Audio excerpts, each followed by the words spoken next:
Okay, so it has dawned on me that I have, for the very, very first time in my life, experienced 100% raw, unfiltered, uncensored heartbreak. I'm talking the type of heartbreak that people talk about, like when their first boyfriend breaks up with them, how dramatic it is, that type of thing. No, that was a walk in the park piece of candy back in, however old I was, first heartbreak, um, or per se, but that was nothing. Like, that was child's play. And so on Friday, we celebrated the life of my heart dog, my familiar Lincoln.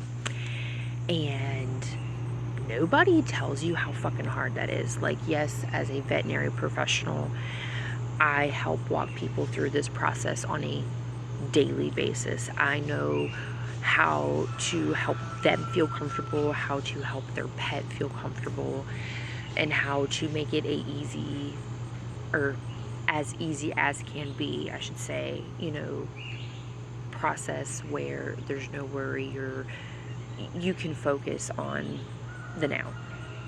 Okay, cool. So do that for a living. But it's different when it is your pet, your animal. And oh gosh, nobody tells you, like, they really don't. They don't tell you how hard it is. They don't tell you how to handle this feeling, this grief that it can bring. So I know a couple of weeks ago I did the video on YouTube about my deck, so the mermaid deck, and this is just the guidebook, but the mermaid oracle deck. This deck has officially 100% been confirmed on what it's for, and it is to help me through this process of grief, and to help me get past this hiccup in my life, because again, like, this is something that nobody ever prepares you for or talks to you about enough. Like, it's gonna happen one day, but you don't ever think that day is gonna happen. And I just want to be able to use for myself this deck, as promised, I guess, in a way. It has not disappointed quite yet. It has been very, very helpful on this journey thus far. And this deck so far has helped me kind of prepare as best as you can, for said outcomes of when that time comes. And then it has also helped me kind of have a daily focus, a daily task, or like a remembrance of some sort. So it's, everybody grieves in their own way. So that's just kind of what this deck is doing for me, and it has been wonderful. I'm going to continue with it. And then this whole experience as well has inspired me. I finally kicked myself in the ass, and I am going to actually become a licensed veterinary technician. I've been doing this for over 11 years now, and it has been wonderful, but I feel like this whole eye-opener experience has definitely made me kick myself in the ass, put myself into gear. The motivation is there. So I am working towards my degree so that way I can become licensed. Once I become a licensed technician, which I'm so excited for, then I am going to be enrolling myself in a nutritional program that is for licensed technicians only. And what this program does is it just basically gives you all the ins and outs on nutrition for animals, and helps you kind of in that aspect of the world. And with that as well, that being a specialty focus with my degree, and then also want to focus on like geriatric care, how to help pet owners of all likes, whether you're in the profession or you are not, how to get that great senior care, how to start early, and so you're not getting to the point where little Fluffy is 14 and now not walking, never been on joint supplements, never fish oils, etc., type of thing. I want to bring more awareness into the community about geriatric care, when senior care, when your animals start to become a senior, like when should you start to help to, prevent the bad onset quicker, I guess, in a way, because ultimately, even with people, the body's going to get you somehow, and if it happens to be old age, arthritis, etc., it's going to happen. But I want to make the process of getting from point A, puppyhood, when you get your baby, whenever, to that end time, whether they are 15, 10, 4, however old, I want to make the transition and make their life as great as possible, to let owners know that they also gave their pets the best life, and then how to, have this happy life of beautiful 15 and a half years together, as I did. And I never realized that I was advocating so much for him until after this.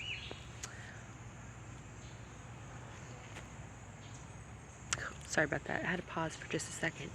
Got a little too ugly cry emotionally there for a minute, and then had some dragonfly and bumblebee friends come and visit. So don't mind me. Like I said, still quite an emotional wreck. And like I said, this is hard, and this is a first time experience for me, this type of heartbreak, and just losing my pet. Like, I've had family dogs growing up, but this hit differently. This is that term of people use, like, my hurt dog.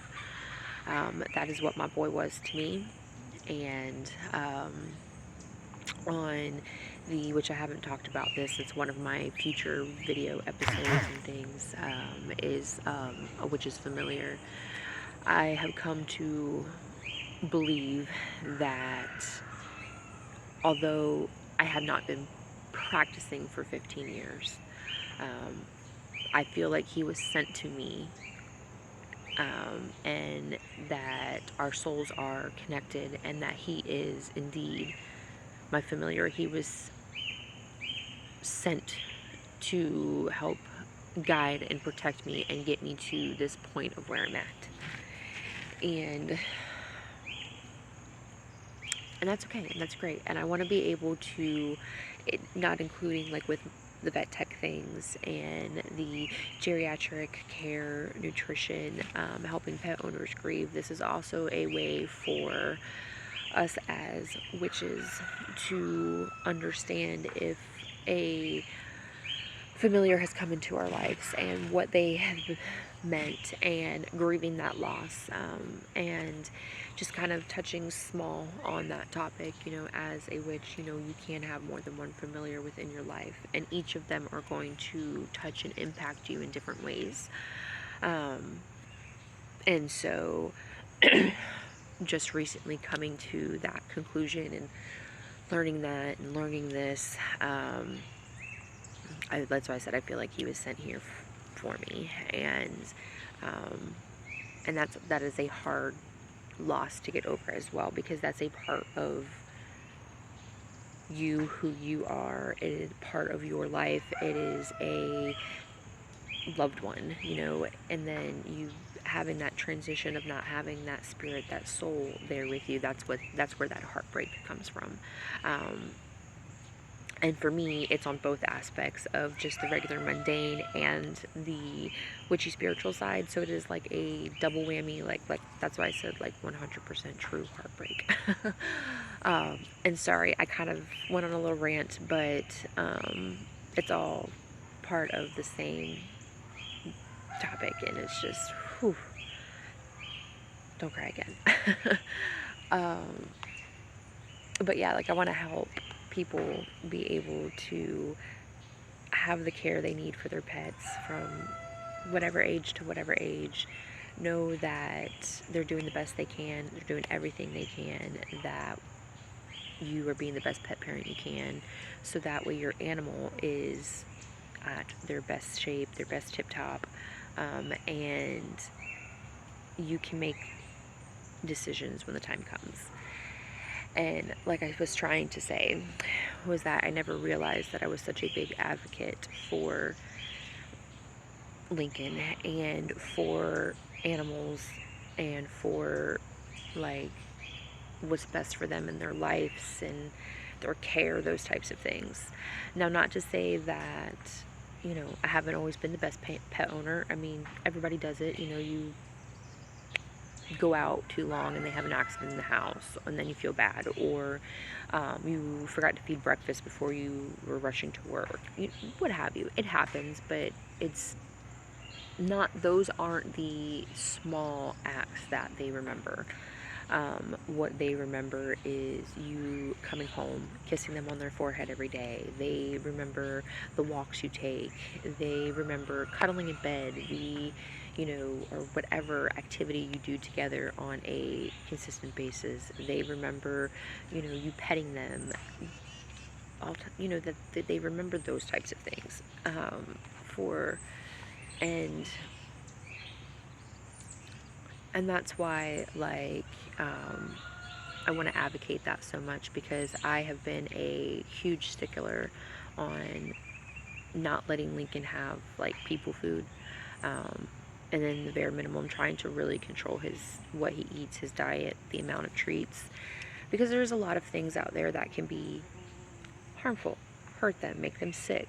I'm not going to go into the full details of vet med side, although it really kills me sometimes. I really want to, and that's why I'm so passionate about this. Anywho, but there's stuff out there that can really upset their tummies, and so I made it a huge deal early on not to do all those things. And then one time he did get sick, and then since he got sick, it has been even more of a, I guess I was the mean mom and didn't let him eat, all the Oreos out the cabinet or something when he wanted to. So I learned, kind of the easy way, but the hard way, sort of, like, used my already somewhat existing knowledge to prevent it as best as possible. And I'm talking, he got pancreatitis, but I wanted to prevent that, and then life happens, things happen, not everything's not in your control all the time. So he did get it, and I think he got it at like 5 or 6 years old.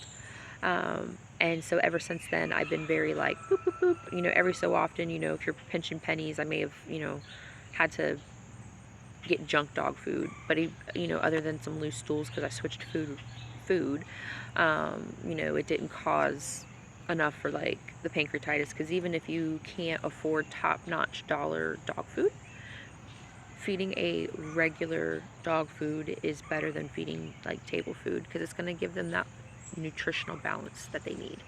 And I'm not going to get into specific brands, those types of things, because that's a whole nother topic. But just kind of giving that as an example of things that I did, how I was able to get my boy to be where he's at.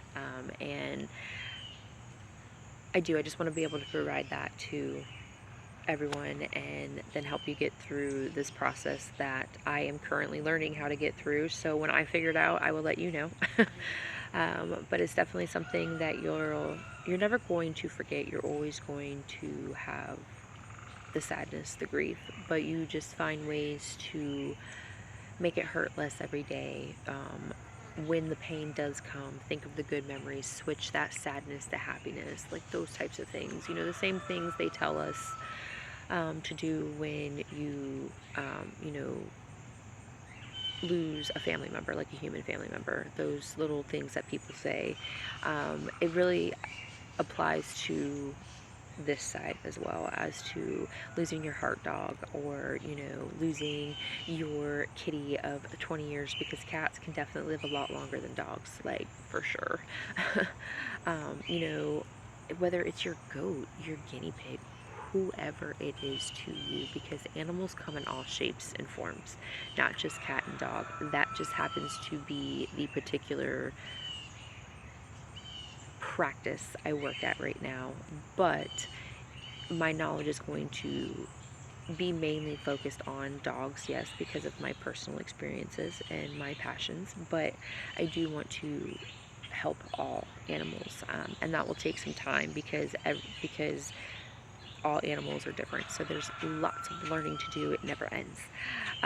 So I just wanted to not feel like I'm singling out just, I feel like I'm definitely just singling out just dogs, because I am more of a dog person.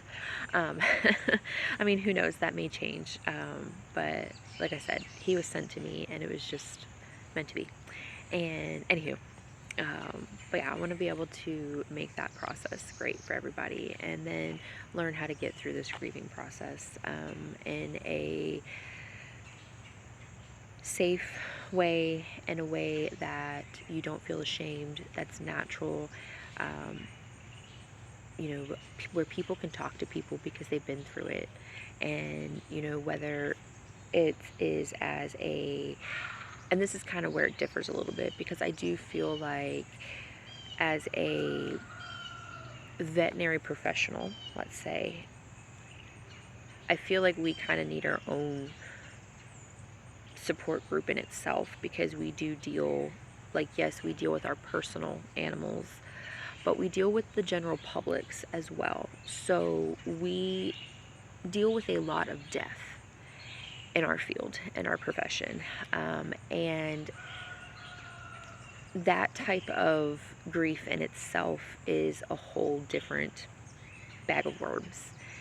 And so I do feel like as a veterinary professional, we kind of need our own group where we can learn to not only grieve our personal pets, but how to grieve the loss that we see in our job, and how to look at the good of that, have a space where we can talk and not feel judged, and have helpful resources for that. And then over here, you have your pet owners.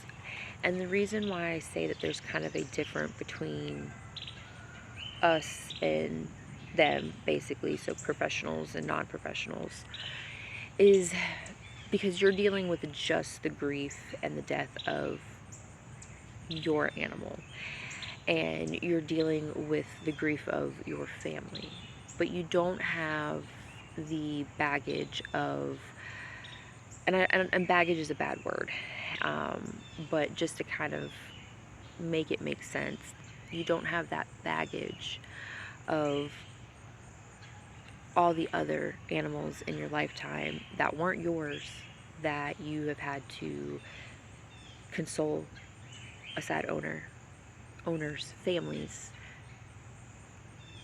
They see the animals go, comfort the animals in their last moments, make it as peaceful as possible. And then see, little Fluffy at 2 years old, or, and then turn around and see Fluffy at her final moments.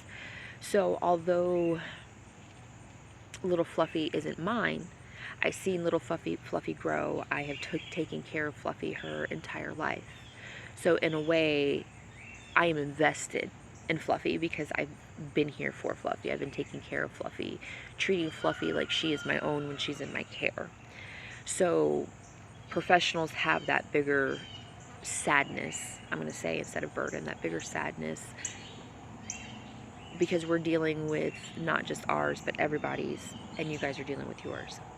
But I feel like somehow we can kind of come together, and also help each other in a great way, because again, we as professionals have that sadness. Like I said, we've seen Fluffy grow her entire life, so we can help Fluffy's owner get through this. And then Fluffy's owner knows how great we were, has heard the stories about our animals, this and that. Then Fluffy's owner can then somehow offer words of encouragement, or what have you, or however this process works, because again, I'm still learning, but I feel like Fluffy's owner can then help. But there's some things, different, that a Fluffy's owner doesn't want to talk to me because, again, I was there in the final moments. So, again, I can get blamed. And that's something that us as professionals have to take into consideration too. Same thing, so they may not feel comfortable talking to us or vice versa. And that's okay too. So we kind of have to find our individual groups and that happy medium. And then we have the witchy group. And that is where this community is going to build strong, because we as witches, we are here to grow. We are here to help others. We are here to all the things. And so us, we need to learn how to help the community better. Both professionals, pet owners, and ourselves. And the other witches out there, or whatever you identify as. And we need to learn who and if we have familiars, or if we're just going to stick with spirit guides, or whatever your path, whatever guides you, protects you, whatever you believe, and how you process that particular death and that grief. We all as witches need to come together to figure out how to help each other better. And then as for, like I said, for me and how I believe in my practice, that Lincoln was my soul dog. He was my familiar. He was here for me, and he was here to help guide me and get me to this point. And then so I need to learn how to grieve that and to process that. And then us as witches, we need to have a group as well, and we need to come together as a community, and we need to help each other, and we need to find good outlets and things like that. And and I'm talking about just pure conversation, because yes, there is paid services and things like that out there, and if you need those, by all means, yes. But I feel like we need some type of community support, whether that's local, global, what have you. And if you have these services, that's great as well. By all means, do them, because I feel like that's great to have, because that's more of a private one-on-one. But we just need to bring awareness to everything. And so for me, in processing this grief and continuing this tarot, because this video has kind of been a little bit of a rant, this loss, this heartbreak has, like I said, has inspired me to get my degree, specialize in geriatric care, nutrition, health. It has inspired me to learn and teach others how to get past this grief, whether it is on the mundane and or the witch side. And it has inspired me as a person, and as a spiritualist, as a witch, as a pagan, as a Wiccan, or a wild water mystic, or however I want to identify, or however you want to identify me. Me as Sally, me as a person. It has really opened up my ability to want to grow my spiritual practice more, and to also grow my professional career and intertwine them, because they are who I am at my core, and it is who I will be. And so I want to end this video off by saying, yes, I experienced all this. I had this epiphany moment, but I also want to say a big fuck you to the last full moon, because the whole intentions and the whole change of this last full moon, right, was that a transformation was coming, to prepare yourself. There may be loss, grief. So you know what, full moon, fuck you, because that should happen. But also, like, fuck you again, and in the good way, because now here I am feeling inspired, and that's the transformation that came out of this. So fuck you, but also, like, thank you, and that's my rant on that. But until next time, guys, thank you so much for listening and letting me rant and everything else. I hope you guys have a fantastic day.